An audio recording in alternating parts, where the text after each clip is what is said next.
푸른 바다 거북의 신비로운 귀향이라는 그 기사가 전국일보에 난 적이 있었는데요. 이 기사의 내용은 이런 것입니다. 2017년 여수의 한 수족관에서 푸른 바다 거북이 이제 태어나게 되어졌습니다. 그리고 이 태어난 거북의 등에 GPS를 달고 바다에 놓아 주었는데요. 이 거북이 어디로 가나 그것을 확인해 보기 위해서였습니다. 그런데 이 수족관에서 태어난 푸른 바다 거북이 바다에 이렇게 방류가 되고 3개월 후에 베트남에 있는 동쪽 해안에서 해안에 이 거북이 도착했다고 하는 신호가 포착이 되었다고 합니다. 거의 한 4,000km 정도 되는 거리를 이 거북이 긴 여행을 통해서 도착을 하게 된 것이죠. 그런데 이 푸른 바다 거북이 4,000km를 여행해서 도착한 그곳이 어디였냐면 그 어미 거북이 태어난 고향이었다는 것입니다. 그러니까 사람들은 깜짝 놀랐습니다. 그러니까 우리 국내에서 그 국내 수족관에서 태어난 그 거북이 자기 엄마의 고향인 베트남 동쪽의 그 해안까지 4,000km를 찾아갔다는 것입니다. 그래서 어떻게 이 거북이 그렇게 그 엄마의 고향을 찾아갈 수 있었을까? 그것은 참 신비한 일이다. 그래서 그런 연구들을 하고 있다고 합니다. 그런데 이 푸른 바다 거북만 그런 것이 아니고 우리는 연어가 귀소 본능이 있다고 하는 것을 잘 알고 있습니다. 하천에서 태어난 이 연어가 조금 이렇게 치어 정도 크면 이제 큰 바다로 나가서 거의 한 16,000km 정도를 이렇게 돌아다닌다고 합니다. 그러다가 어미가 되면 산란을 위해서 다시 정확하게 자신이 태어난 장소로 되돌아온다는 것입니다. 어떻게 내비게이션도 없고 아무것도 없는 이 물고기가 어떻게 16,000km의 그 망망대해를 돌아다니다가 다시 자기가 태어난 그 하천으로 돌아올 수 있을까? 이거 역시 그 과학자들의 궁금증이라고 합니다.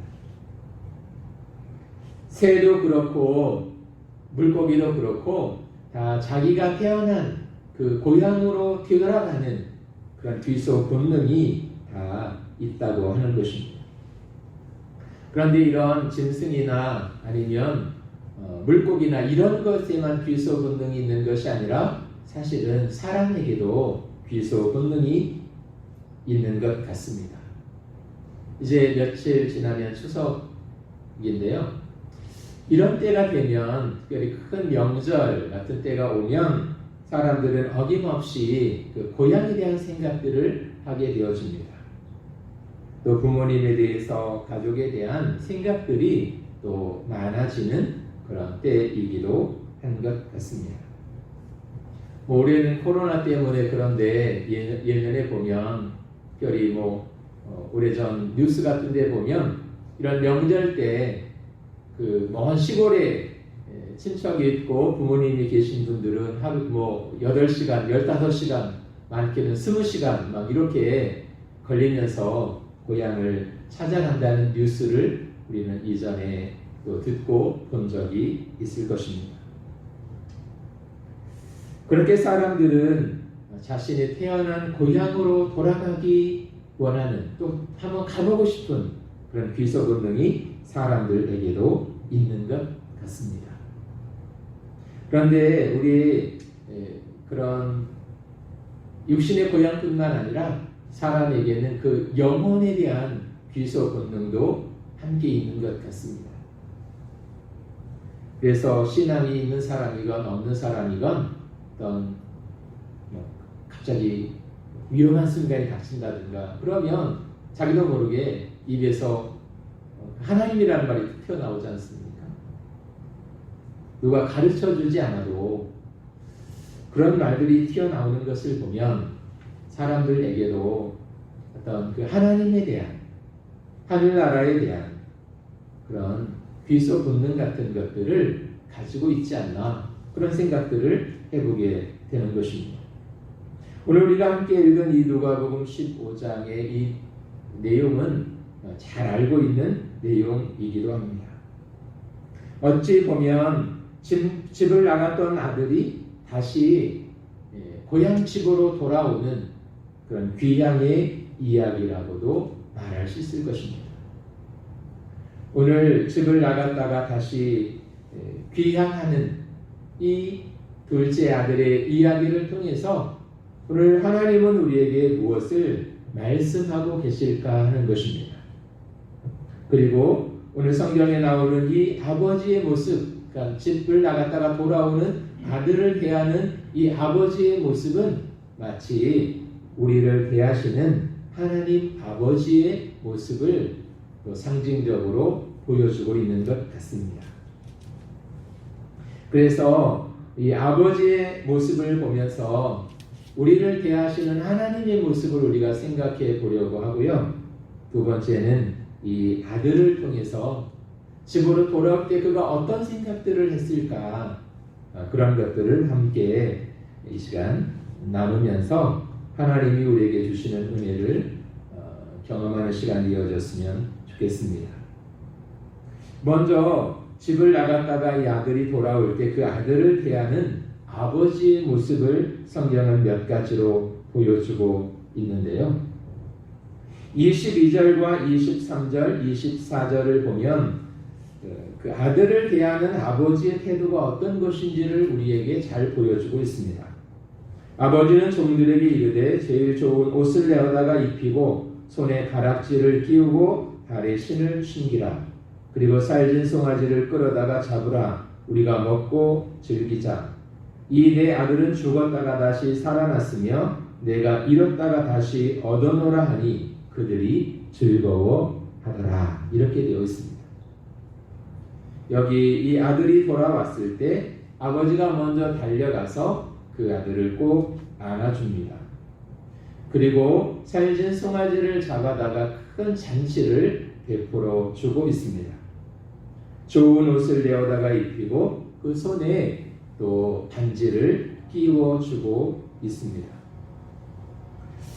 이런 모습들은 하나의 공통점을 가지고 있는데 그것은 비록 이 아들이 아버지에게 많은 손해를 끼치고 아버지의 마음을 상하게 하고 또 그 집을 나간 그런 아들이었지만 그 아들을 미워했던 것이 아니라 여전히 그 아들을 사랑하고 있었다고 하는 것을 우리에게 보여주고 있다는 것입니다. 이 아버지는 아들이 돌아올 때 분노하고 화가 잔뜩 난 얼굴로 아들을 맞이한 것이 아니라 여전한 사랑으로 따뜻한 가슴으로 그 아들을 맞이하고 있다는 사실입니다.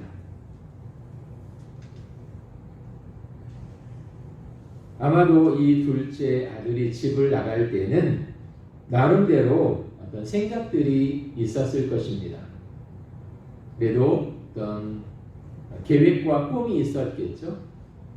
적어도 내가 여기서 사는 것보다는 그래도 좀 더 행복하게, 좀 더 멋지게, 좀 더 폼나게 한번 세상에 나가서 아버지 집을 떠나서 살아보리라. 어쩌면 사람들이 흔히 말하는 내가 한번 멋지게 성공해보리라. 이런 생각을 가지고 그는 집을 나섰을 것입니다. 그런데 그게 그렇게 생각처럼 풀리지가 않았잖아요. 그의 삶은 점점 수렁으로 떨어지게 되어졌습니다. 그래서 나중에는 돼지가 먹는 쥐염 열매를 돼지와 함께 살기 위해서 먹어야 되는 그런 비참한 상황에까지 떨어지게 되어졌던 것이죠. 어쩌면 인간이 떨어질 수 있는 가장 낮은 자리, 가장 비참한 자리에 떨어졌을 때 그가 생각한 것이 있었습니다. 이건 사는 게 아니다. 차라리 아버지 집으로 돌아가면 그래서 아버지가 나를 종으로 사용한다 할지라도 그래도 거기는 먹을 것은 충분하지 않았냐. 내가 더 이상 이렇게 살 수는 없다. 다시 아버지 집으로 돌아가야 되겠다. 그래서 그가 마음을 고쳐먹고 돌아오게 되어지죠. 그때 이 아들은 마음에 많은 고민과 갈등이 있었을 것입니다. 지금 형편이 너무 고통스럽고 힘드니까 아버지 집으로 돌아가겠다고 마음을 먹고 발걸음을 돌리긴 했지만 한 가지 깊은 고민은 내가 돌아가면 아버지가 과연 나를 받아주실까 하는 것이었습니다. 어렵게 찾아갔는데 아버지가 외면해버린다면 이게 다 소용이 없는 거잖아요. 그런 불안한 마음들을 가지고 고민을 가지고 돌아갔을 때 아버지는 너무나 다르게 반응을 하는 거예요. 그를 안아줍니다. 잔치를 베풀어주고 좋은 옷을 입혀주고 있습니다. 그런 것을 보면 비록 집을 나간 아들이지만 아버지 마음에 많은 상처와 아픔을 주고 떠나간 아들이지만 그럼에도 불구하고 여전히 그 아들을 사랑하는 아버지의 마음을 우리는 느낄 수가 있다는 것입니다. 그런데 이게 왜 중요하냐면 오늘 이 아들을 대하는 그 아버지의 마음, 그것이 우리를 대하시는 하나님 아버지의 마음이라고 하는 것입니다. 하나님은 그렇게 우리를 그런 사랑으로 여전히 대하고 있다는 것입니다. 사실 우리가 살아가는 모습을 보면 늘 하나님으로부터 인정받고 사랑받고 하나님의 마음을 흡족해 하게 해드릴 만큼 그렇게 우리가 세상에서 믿음으로 사는 것도 아니고 그렇게 늘 승리하며 사는 것도 아니지 않습니까? 어쩌면 그렇게 살 때보다는 그렇지 못한 모습으로 살아갈 때가 사실은 훨씬 더 많이 있다고 하는 것입니다. 그래서 그런 우리 자신의 모습을 스스로 바라보면서 어떤 때는 고민이 생길 때도 있는 것입니다. 내가 그리스도인이고 또 구원받은 하나님의 자녀인데 이렇게 사는 게 과연 맞나? 라고 하는 질문이 우리에게 있다는 것입니다. 그리고 하나님 마음에 합당한 모습으로 살지 못하는 그런 안타까움이 우리에게 여전히 남아있다고 하는 것입니다. 그러면서 갖는 그 질문 가운데 하나는 내가 정말 하나님의 자녀가 맞을까? 라고 하는 생각이 찾아올 때가 있다는 것입니다. 그렇지만 오늘 이 성경을 보면 이 아들을 향한 아버지의 사랑은 변함이 없다는 것입니다. 착한 그 어떤 다른 아들과 비교하면서 이 아들을 비난하지도 않습니다. 그냥 그가 어떻게 살았느냐, 그의 과거가 어떠했느냐, 그것을 따져 묻지도 않습니다. 그냥 아들이기에 그 둘째 집을 나갔던 이 탕자를 아버지는 끌어안고 그냥 사랑하는 것입니다. 사랑받을 만한 구석이 있기 때문에 사랑하는 것이 아니고 그냥 아버지의 사랑이 아들의 모든 허물을 다 덮어주고 그를 안아주고 있더라는 것입니다. 그것이 우리를 향한 하나님 아버지의 사랑의 크기였다고 하는 것입니다. 왜냐하면 하나님은 처음부터 우리를 사랑하시기로 작정하신 분이기 때문에 그렇습니다. 그래서 요한복음 3장 16절 우리가 잘 아는 말씀이죠. 하나님 우리를 사랑하시기 때문에 그 외아들을 십자가에 죽기까지 하셨다고 말씀하고 있습니다. 로마서에 보면 우리가 하나님을 알지 못할 때에도 우리가 하나님 앞에 여전히 죄인의 모습으로 있을 때에도 하나님이 먼저 우리를 사랑하셨다고 말씀하고 있는 것입니다. 그러니까 내가 하나님 앞에 사랑받을 만한 구석이 있고 그래도 다른 사람들과 비교해 보았을 때 조금 자랑할 만한 것이 있기 때문에 그래도 조금 나은 구석이 있어서 나를 사랑하신 것이 아니라 내가 여전히 허물이 많고 못난 것이 많고 또 더러운 부분이 많이 있을지라도 하나님은 그런 나를 아무 조건 없이 그냥 사랑하시기로 작정하셨다는 것입니다. 바로 우리를 향한 하나님의 사랑은 그런 사랑이었던 것입니다. 어떤 조건을 붙이지 않는 사랑으로 우리를 사랑하셨다는 것입니다. 그래서 우리가 하나님의 자녀가 될 수 있었고 또 영원한 생명을 얻은 자가 될 수 있었다고 성경은 말씀하고 있는 것입니다. 그러므로 우리가 기억해야 할 것은 오늘 내가 하나님 앞에서 가지고 있는 연약함이나 부족함이나 허물을 생각하기 이전에 먼저 그런 나를 하나님께서 안아주시고 사랑해 주신다라고 하는 것을 우리는 먼저 기억해야 할 것입니다. 그런 나를 사랑하시는 그 하나님에 대한 그 사랑의 응답으로 우리는 그것을 믿어야 한다는 것입니다. 그럴 때 그 사랑이 우리에게 경험되어질 수 있다고 하는 것입니다.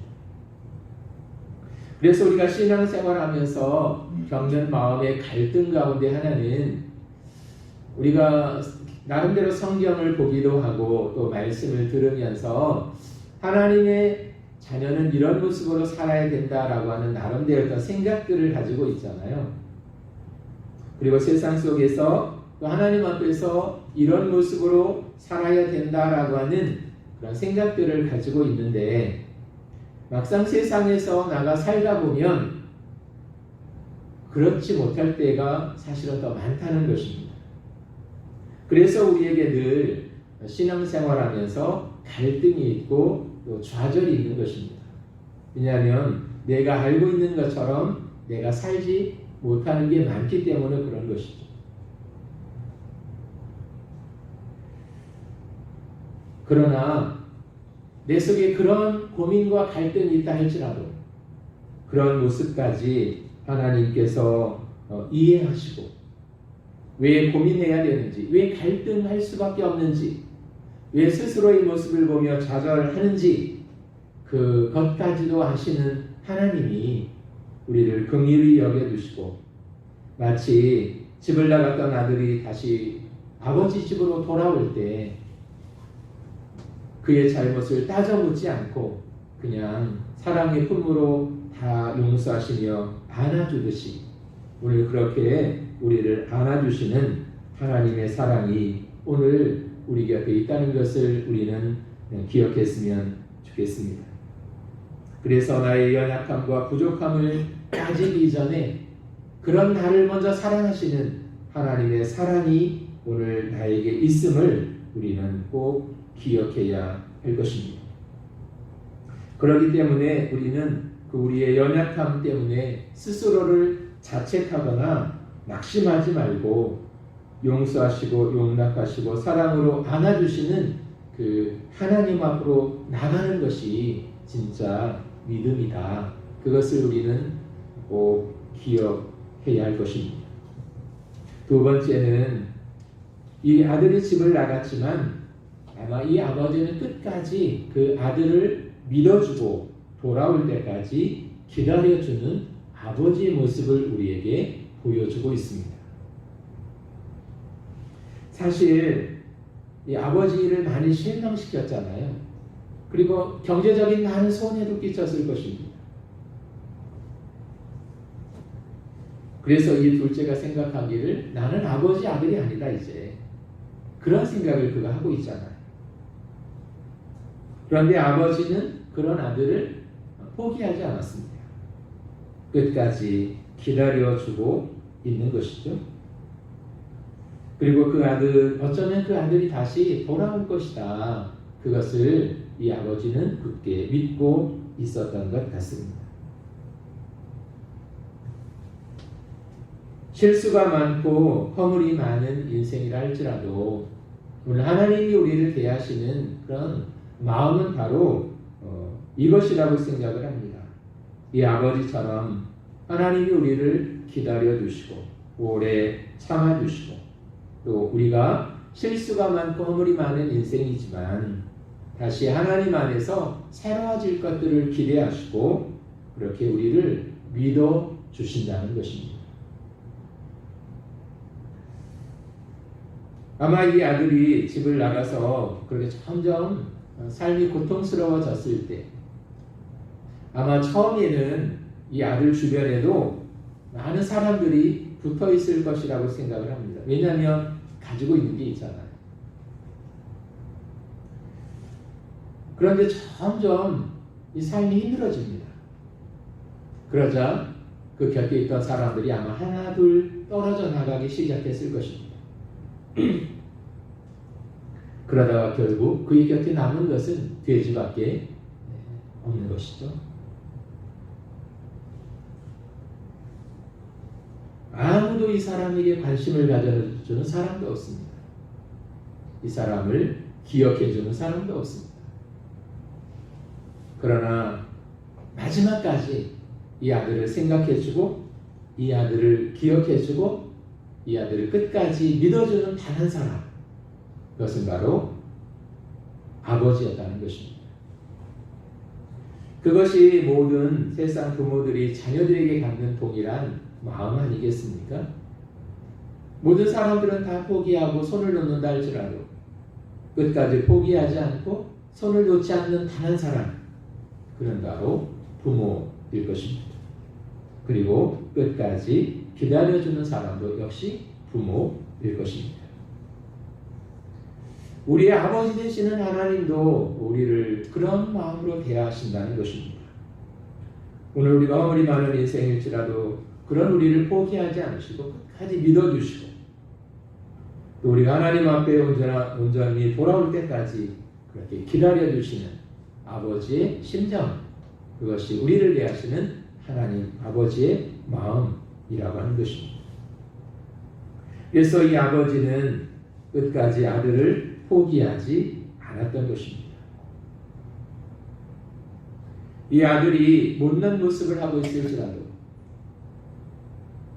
허물이 많은 인생일지라도 가장 비참한 자리로 떨어졌을지라도 그래서 세상에 있는 모든 사람들이 포기했을지라도 이 아버지는 결코 그 손을 놓지 않았던 것입니다. 오늘 그런 하나님의 은혜가, 하나님의 사랑이 오늘 저와 여러분의 늘 함께 있는 것을 우리는 기억해야 한다는 것입니다. 그래서 우리가 종종 온전한 믿음으로 살지 못하고 또 세상에서 살아갈 때 인간적인 연약함들을 많이 보일 수 있잖아요. 그래서 그런 모습을 보면서 스스로 자신에 대해서 스스로 실망할 때도 많이 있잖아요. 그러나 그 순간에도 우리를 향해서 실망하거나 포기하지 않고 끝까지 기다려주시고 또 그런 우리를 사랑으로 안아주시는 하나님 아버지가 함께하고 있음을 우리는 꼭 믿어야 할 것입니다. 그것이 우리가 세상에서 승리하는 큰 힘이 되고 위로가 되고 또 능력이 되어질 것입니다. 두 번째는 이제 집으로 돌아가는 아들의 입장에서 한번 생각해 보려고 하는데요. 20절에 보니까 이에 일어나서 아버지께로 돌아가니라 이렇게 되어 있잖아요. 드디어 이 아들이 마음을 고쳐먹고 아버지 집으로 이제 돌아가고 있습니다. 떠나온 아버지 집을 향해서 돌아가는 발걸음이 아름답다, 그런 생각을 하게 되어집니다. 그리고 지금까지 참 힘들고 고단한 삶을 살아왔지만 아버지 집으로 돌아가야 되겠다 이렇게 마음을 먹는 순간, 그리고 그 되돌아가는 첫 걸음을 내딛는 순간, 그때부터 사실은 이 아들의 삶에 회복의 은혜가 나타나기 시작했다는 것입니다.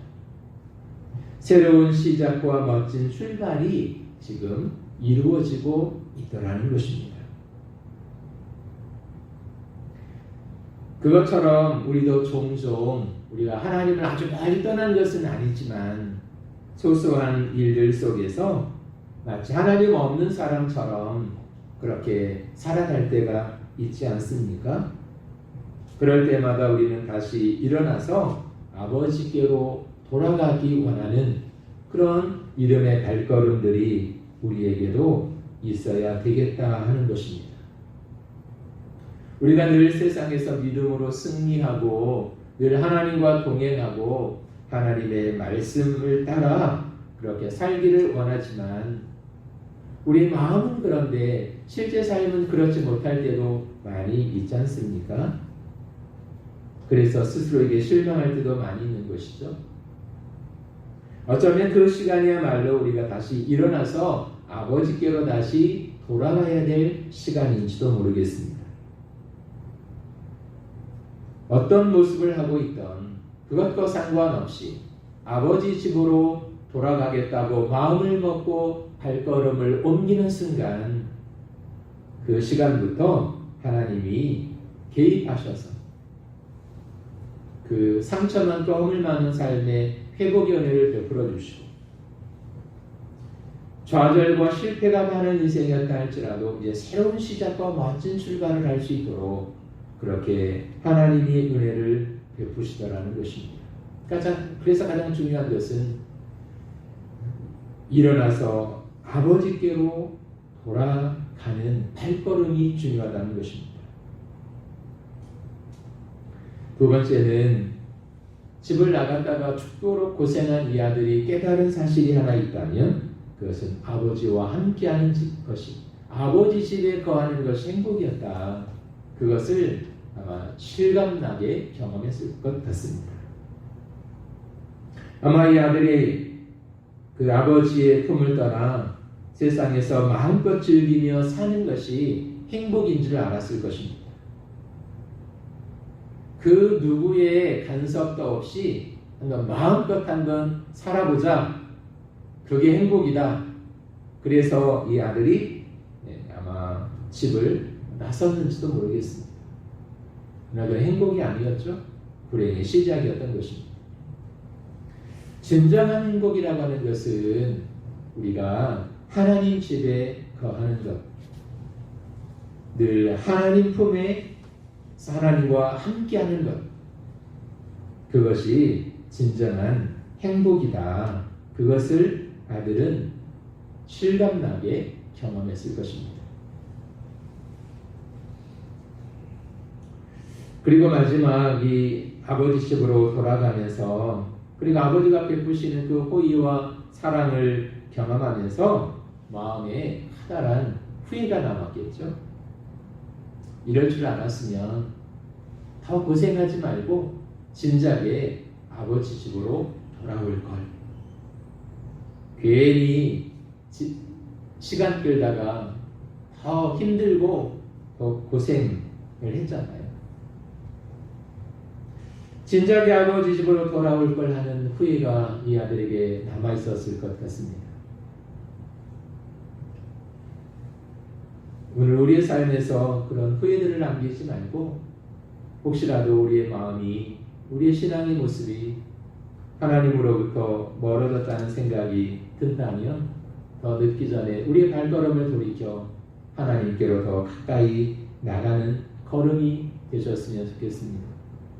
이 추석 명절에 많은 사람들이 자신의 고향을 찾아서 그렇게 발걸음을 옮기는 것처럼 다시 우리의 심령이 우리의 본향을 생각하고 하나님을 생각하고 하나님의 집을 기억하고 그렇게 하나님 앞에 나간다면 오늘 이 아버지가 집을 나갔던 아들에게 베푸시는 그 호의와 그 사랑과 그 풍성한 은혜가 또 우리의 삶을 통해서도 경험되어지도록 하나님께서 축복해 주실 줄로 믿습니다. 하나님의 사랑을 꼭 우리가 기억했으면 좋겠습니다. 그리고 늘 하나님과 함께하는 것이 진정한 인생의 행복이다. 진정한 만족이 거기 있다. 그것을 기억하는 저와 여러분이 되셨으면 좋겠습니다. 기도하겠습니다. 살아계신 아버지 하나님, 혹시라도 우리의 마음이 하나님을 떠나 있었다면 다시 하나님을 향해 돌아가는 발걸음이 되게 도와주시고 우리의 마음이 늘 주님을 향하고 하나님의 사랑이 늘 우리 곁에 함께하는 것들을 믿고 그 사랑을 경험하며 사는 삶이 되도록 축복하여 주시옵소서. 우리의 발걸음이 우리의 마음이 다시 주님을 향하여 나가길 원합니다. 하나님의 집을 향해 돌아가는 귀향의 걸음이 되게 하여 주시옵소서. 예수님의 이름으로 기도합니다. 아멘.